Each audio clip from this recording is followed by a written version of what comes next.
Pemirsa, masalah dan polemik masih menyertai proyek pembangunan kereta cepat Jakarta-Bandung. Rekan Rifai Pamuni akan memaparkan sejumlah data yang diolah bersama Media Research Center. Rifai.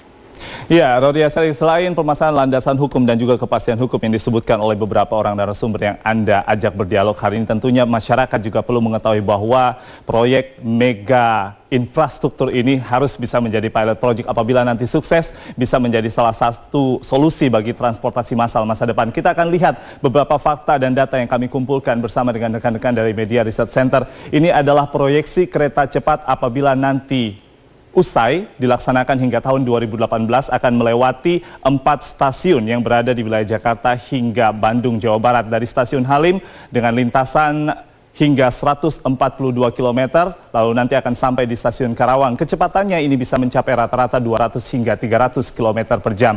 Di stasiun berikutnya, di stasiun Walini, ini sudah masuk ke wilayah Jawa Barat atau di Kabupaten Bandung, dan nanti juga dalam percepatannya, lalu kemudian kecepatan 200 hingga 300 km per jam ini, waktu yang bisa ditempuh hingga 4 stasiun secara menyeluruh adalah 45 menit. Sementara itu, dari feasibility study yang dilakukan oleh PT KCIC, Rory dan juga pemirsa, hingga di 4 stasiun yang dilewati nanti, kereta cepat ini akan memberikan bandrol harga kepada setiap penumpangnya, yaitu Rp225.000 per penumpang.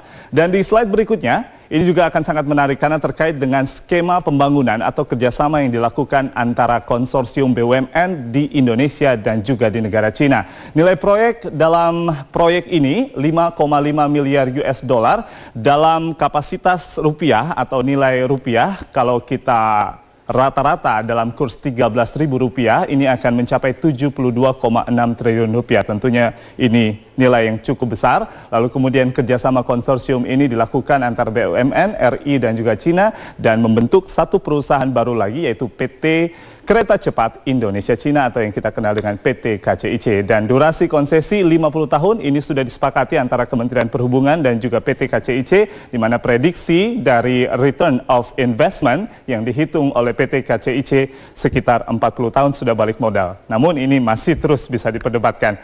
Terkait dengan durasi konsesi ini juga dibicarakan antara Kementerian Perhubungan dan juga pihak PT KCIC. Di slide terakhir akan saya tunjukkan ada beberapa poin yang masih menjadi permasalahan dan juga polemik. Kita akan lihat bersama-sama, di mana di sini adalah terkait dengan beberapa poin yang masih dibicarakan dalam konsesi atau perizinan konsesi. Di antaranya adalah seperti yang sudah Anda sebutkan tadi, bahwa ada beberapa hal yang diinginkan oleh PT KCIC, Rory Asyari, yaitu menginginkan adanya jaminan dari pemerintah. Ini sesuai dengan peraturan Presiden yang sudah dikeluarkan pada tahun 2015 nomor 107. Namun oleh Kementerian Perhubungan tidak diizinkan atau tidak diamini karena bertentangan dengan Perpres yang sudah diatur, yaitu Perpres 107 tahun 2015, sementara Perpres nomor 3 tahun 2015 terkait dengan proyek strategis nasional memberikan sebuah amanat adalah jaminan yang bisa diberikan kepada proyek-proyek strategis, salah satunya adalah yang dilakukan oleh PT Kereta Cepat Indonesia Cina.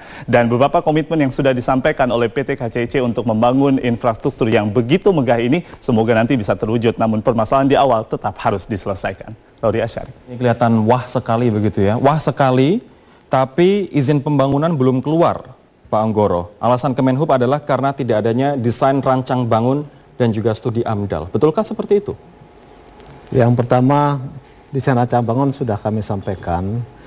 Kami mendapat surat dari Menteri Perhubungan tanggal 21 Oktober yang lalu. Ada rinciannya, dokumennya apa saja, kami mencoba penuhi. Termasuk studi lingkungan atau AMDAL juga sudah kami sampaikan. Dan ini dalam proses pembahasan. Dalam proses pembahasan berkembang, ada kekurangan kami lengkapi lagi. Nah ini memang masih terus Tapi bahas. bukankah AMDAL kemudian rancang bangun studi, rancang bangun ini sangat vital Pak sebelum memulai sebuah proyek? Kami sudah sedang siapkan. Dan Pak Menteri sendiri menyampaikan ajukan dulu segmen pendek. Kami ajukan 5 km dulu. Dan ini sudah kami sampaikan ke Direktur Jenderal Perkeretaapian dan sudah dibahas berminggu-minggu dengan... Padahal groundbreaking sudah dilakukan, ini juga belum keluar studi-studi ini, hasil-hasilnya. Belum, tetapi ini sudah tertuang di dalam surat Menteri Perhubungan yang tanggal 21 ini. Bahwa persyaratan sebelum groundbreaking itu ada penetapan badan usaha, kemudian terasa sudah disetujui. Terasa sudah disetujui ya. Kemudian studi lingkungan sudah disetujui. Ini ada di dalam surat Pak Menteri. Baik. Terasa adalah koordinat jalur, stasiun dan juga lahan ya. Betul. Agar masyarakat juga paham. Kalau misalnya Mas Agus sendiri melihat ini bagaimana Mas? Dengan adanya belum adanya desain rancang bangun dan juga studi AMDAL, fatal tidak sih?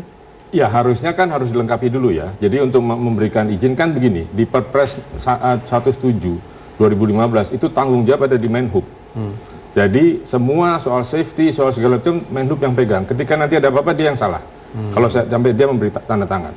Di surat tanggal 21 kebetulan saya di depan saya sini itu juga jelas ada beberapa hal yang yang dimintakan ke KCIC itu ada berapa 11 poin atau berapa, cukup banyak gitu ya. Dan ini belum terpenuhi oleh KCIC. Nah, sedang dimintakan suratnya. Nah, saya nggak tahu Pak Anggoro sudah menjawab itu belum, karena ada beberapa hal yang harus dipenuhi. Ini ada 11 saya baca di sini yang dengan item detailnya. Nah, itu dipenuhi dulu, nanti dilihat lagi. Baru kalau sudah oke, baru itu keluarkan. Kalau belum ya dikejar terus karena harus lengkap. Seberapa menguntungkan sih proyek mercusuar ini untuk Indonesia? Iya, dari awal kan saya katakan ini proyek sangat mahal. Ya, hitung-hitungannya yang hanya dibuat 3 bulan oleh konsultannya Cina kan di Jepang itu dibikinnya hampir 2 tahun. Ya, dengan data yang dari Jepang lalu diolah, keluarlah itu angkanya itu 60.000 penumpangnya per hari. Nah, padahal rata-rata kita hanya punya berapa penumpang kereta api? Kereta api kan 2000-an itu udah setengah mati itu hari weekend gitu ya. Lalu mungkin yang dari mobil, bus, travel itu masuk ke sana yang saya pikir tidak mungkin. Karena? Ya banyak sekali kan gini. Anda kalau berlima sekeluarga mau ke Bandung, kan mau pengen makan soto Sadang, pengen makan sate Merangi, kan berhenti-berhenti naik kereta cepat kan sampai. Jadi yang naik kereta cepat akan orang tertentu yang memang urgent harus ke sana. Nah, dengan catatan mereka kan akan bikin, wali kota Bandung bikin LRT juga. Ini LRT lagi dipakai di semua kota pengen bangun LRT, padahal belum tentu itu cocok. Baik. Gitu, Gede Bage itu sekarang banjir, kalau nggak banjir macet. Jadi ya orang akan susah ke Bandung harus banyak mobil, iya. Banyak sekali. Oke, nanti kita akan kembali setelah jeda berikut ini. Pemirsa, nanti saya akan tanyakan terkait dengan betulkah proyek pembangunan ini kemahalan dikarenakan ada pembangunan serupa di Iran dengan line lebih panjang tapi lebih murah biayanya. Kami akan kembali sesaat lagi.